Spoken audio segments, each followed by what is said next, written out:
Merhaba. Şimdi yılbaşı yaklaştığı için biraz daha neşeli şeyler yapmaya başladık. Bugün de hep birlikte jelly beans yani jöle fasulye şekerler yapacağız. Nasıl yapıldığını görelim.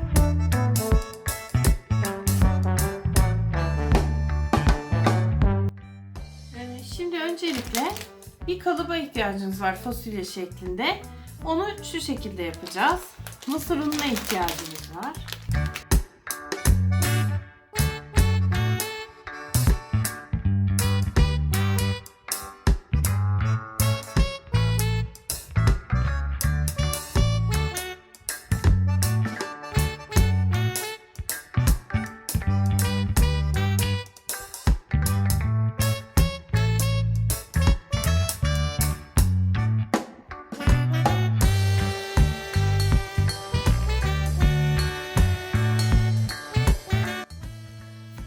Şimdi bunun pürüzsüz dümdüz olması gerekiyor. Kalıbı. Şundan faydalanabilirim diye düşündüm.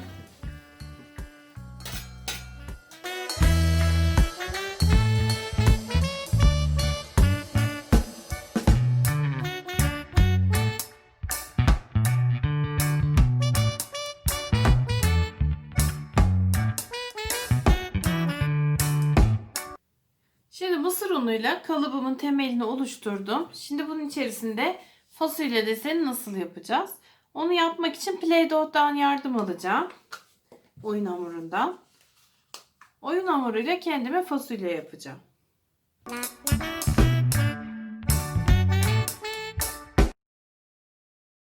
Şöyle.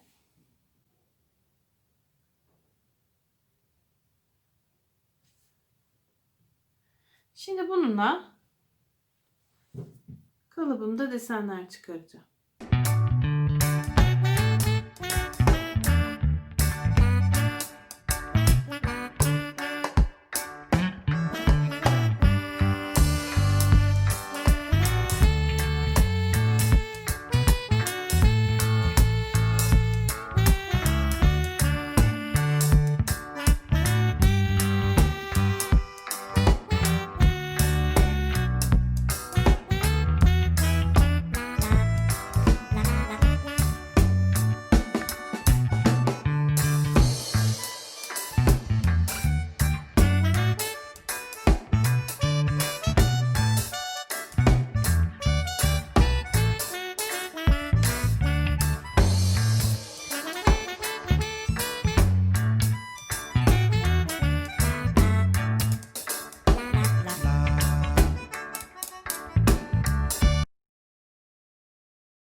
Şimdi bir tencere içerisine bir tatlı kaşığı mısır unu ve yarım su bardağına denk gelecek kadar şeker döküyorum. Karıştırıyorum. Mısır unu ve şeker. Bunun içerisine bir çorba kaşığı glikoz ekliyorum. Aslında glikozu ben tariflerde geçse bile kullanmam. Yerine bal kullanırım. Pastalarımda asla kullanmam. Ama bu şekeri yaparken maalesef parlaklık vermesi için, kıvam vermesi için glikoz kullanıyoruz. Ya zaten her zaman yenen bir şey değil. Sonuçta çocuklara yılbaşı eğlencesi olacak. Evet, bir çorba kaşığı glikoz.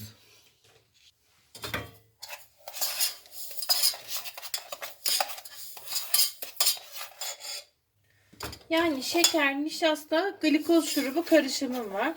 Bunu yüksek ateşte şeker eriyene kadar ısıtacağım.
Şimdi burada bu sıcaklık çok önemli. Hiç soğutmadan hızlıca şuradaki fasulye şeklindeki oyuklara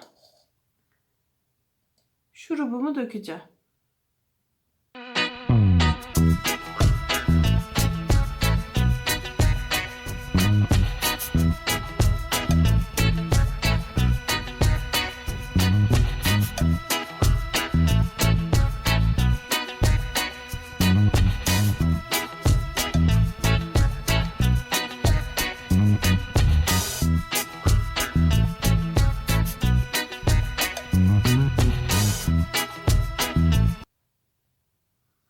Evet, karışımım akışkanlığı kaybetti. Tekrar 118 dereceye çıkaracağım şimdi. Evet, demin yeteri kadar hızlı olmadığım için şurubum hemen katılaştı. Kalıba dökemedim. Şimdi kaldığım yerden devam ediyorum.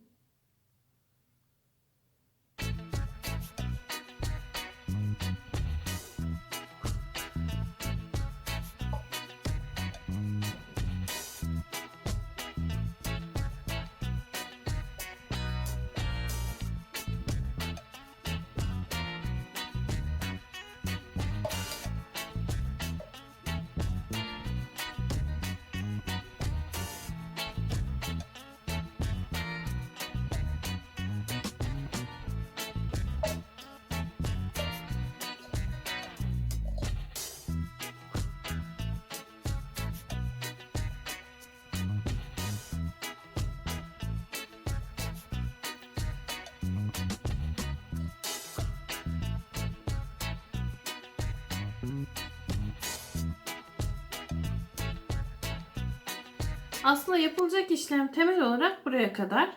Bunlar birkaç saat dinlendikten sonra, soğuduktan sonra alıp doğrudan yenilebilir durumda. Ama sarı olmasın, beyaz olmasın, da renkli olsun ve aroması olsun derseniz birazdan göreceğimiz işlemleri yapacağız.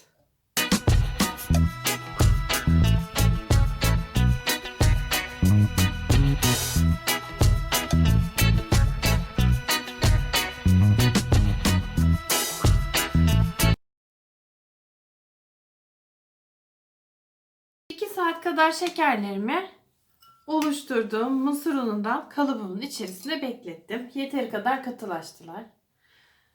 Bir yandan da ayrı bir kapta mısır şurubu içerisine kırmızı gıda boyası koydum.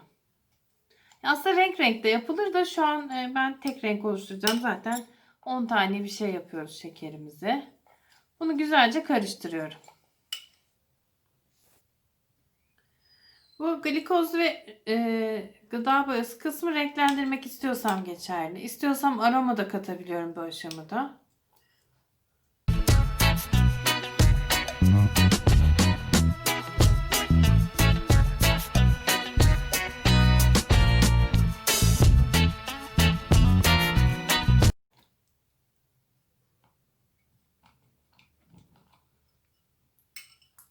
Şimdi bu karışım hazır. Şekerlerimi de şu şekilde ayıracağım.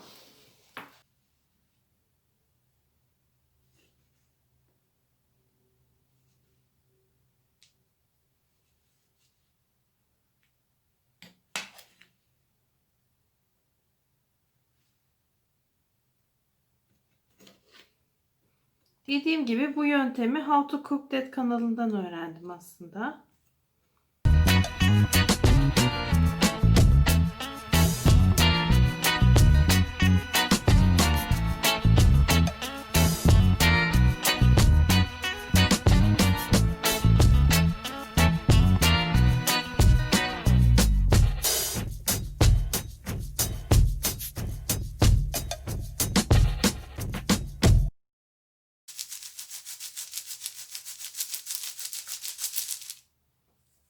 Şimdi fasulye şekerim eğer beyaz olacaksa hazır.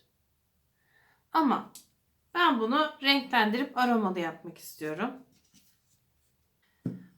Glikoz şurubunun içerisinde gıda boyasını ve aromayı iyice karıştırdım.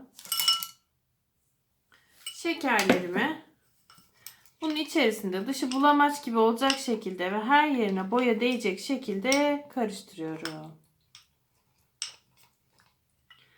Sonra bunları pudra şekerin içerisine alıyorum ve dışının kurumasını sağlayacağım.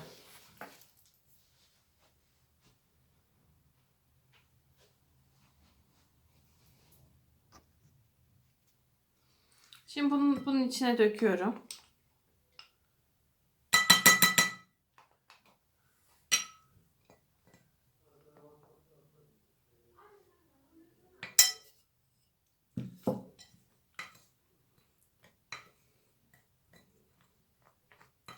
Dışındaki fazla gelen yapışık ve boyalı şeyi nötrlesin diye pudra şekerin içerisinde bunu çeviriyorum.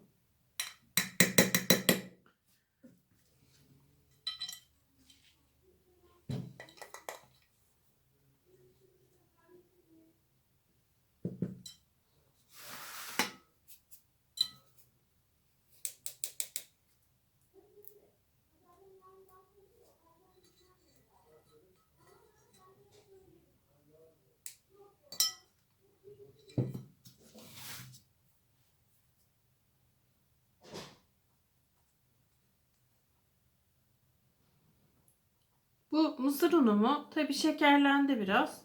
Yine aynı şekerden veya başka bir kalıplar yaparken kullanmak üzere saklayacağım. Ziyan etmeyeceğim.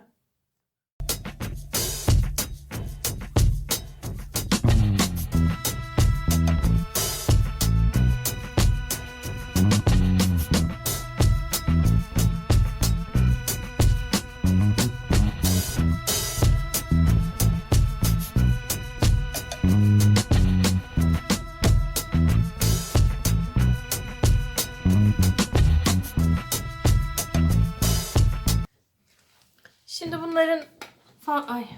bunların fazlalıklarını alıp yine hafif boyanın içerisine attım. Boyalı şurubun içine attım. Çok değil boyası. Şimdi bunun içerisine bir de parlaklık versin diye kakao yağı kırıntıları atıyorum. Kırparak atıyorum. Kakao yağı, bunu bayağı bir 2 saat kadar sallayacağım ve kakao yağları bunun dışına cila gibi yapışacak. Son parlaklığın sırrı kakao yağında.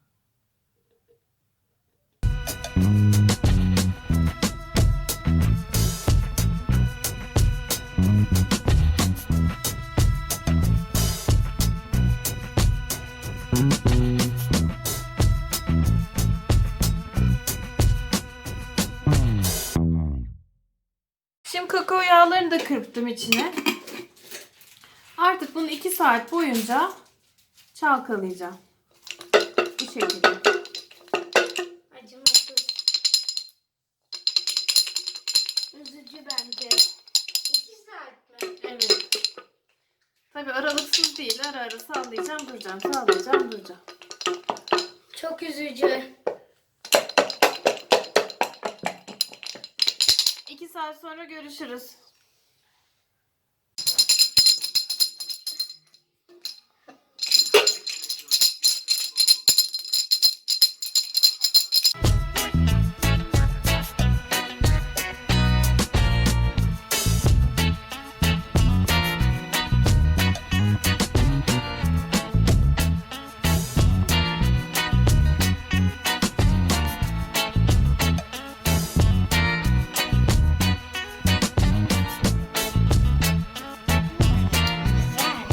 Afiyet olsun. Çok güzel.